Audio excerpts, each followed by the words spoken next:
Hi folks, Mark with the North Florida Bicycle Club, and today's subject, as you might know, is not about sunglasses, but about mirrors. And you can see that I like to wear a mirror on my glasses, right up in here.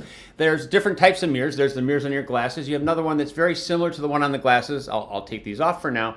And that goes onto the helmet instead. Same concept. You have bars that are mirrors that go on your bars. There are several different ways that you might have mirrors. But the question I have for you is, do you use a mirror? If you do use a mirror, why? If you don't use a mirror, why not? I can tell you for me, obviously, I like to have a mirror.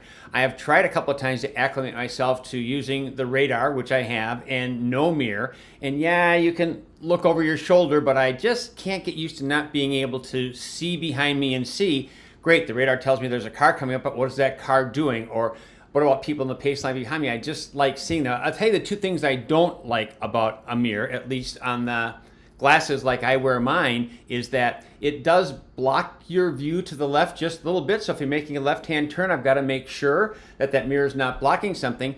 And for mirrors in general, for every second that you're looking in the mirror, you're not looking forward. And a lot can happen in 1 second. You want to be looking forward.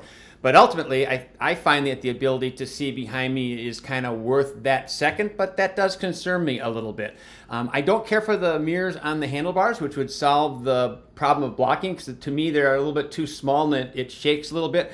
I haven't tried, they've got some, put the glasses back on, where the mirror is embedded in the side of the sunglass, very small, called Tri-Eye.